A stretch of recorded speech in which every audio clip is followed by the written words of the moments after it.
وعلیکم السلام۔ کیا حال ہے بھائی، ٹھیک ہے؟ ہاں جی ٹھیک ٹھاک۔ کیا نام ہے بھائی آپ؟ علی شان، علی شان بھائی، کیا کرتے ہیں؟ الیکٹریشین کا کام کرتا الیکٹریشین کا کام۔ اچھا، آپ سے چند سوالات کریں گے تو آپ ان کا جواب دیں گے، اسلامی سوالات ہوں گے۔ ہوں۔ جی ٹھیک ہے۔ اچھا، اب یہ بتائیں گے کہ آپ صلی اللہ علیہ وسلم کا نکاح سب سے پہلے کس خاتون کے ساتھ ہوا تھا؟ حضرت خدیجہ۔ حضرت خدیجہ رضی اللہ تعالیٰ عنہا۔ اچھا، اب یہ بتائیں گے قرآن پاک کی سب سے چھوٹی سورت کون سی ہے؟ سورۃ کوثر۔ یہ سورہ کوثر۔ اور قرآن پاک کی سب سے بڑی سورت کون سی ہے؟ سب سے بڑی سورت سورہ بقرہ۔ سورہ بقرہ۔ بقرہ جو پہلے سپارے سے شروع ہوتی ہے، تیسرے سپارے تک چلتی ہے، سورہ بقرہ۔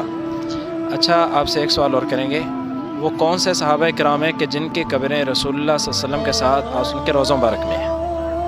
صحابہ کرام، حضرت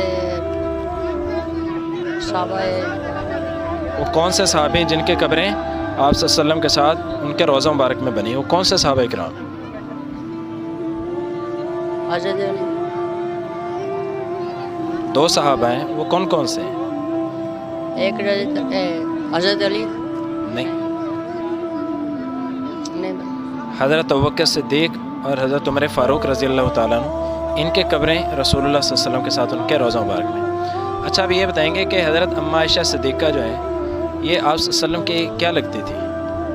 بیوی تھی۔ بیوی تھی۔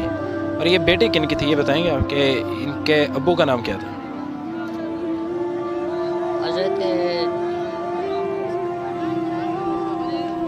حضرت ابو بکر۔ جی، حضرت ابوبکر صدیق رضی اللہ تعالیٰ عنہ۔ اچھا، اب یہ بتائیں گے کہ غسل کے اندر کتنی چیزیں فرض ہیں؟ غسل کے فرائض کتنے ہیں؟ تین فرائض ہیں، کون کون سے بتائیں گے؟ پہلا فرض ہے یہ گلے تک گرارے کرنا۔ دوسرا فرض ہے ناک کی نرم ہڈی جو ہے اس کے تک پانی بچانا۔ تیسرا فرض ہے پورے جسم پر پانی بہانا۔ پورے جسم پر پانی بہانا، ایسے طریقے سے کہ بالکل بھی کوئی جگہ خشک نہ بچے۔ اچھا، اب یہ بتائیں گے کہ آپ صلی اللہ علیہ وسلم کو خاتم النبیین کیوں کہا جاتا ہے؟ آپ صلی اللہ علیہ وسلم کو خاتم النبیین کیوں کہا جاتا ہے؟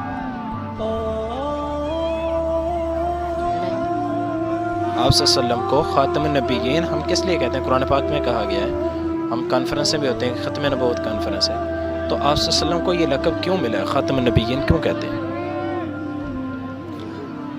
کیونکہ حضرت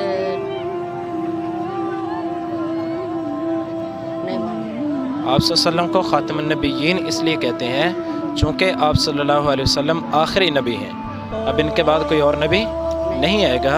اگر کوئی ایسا ہوگا تو وہ کون ہوگا؟ جھوٹا ہوگا، ٹھیک ہے؟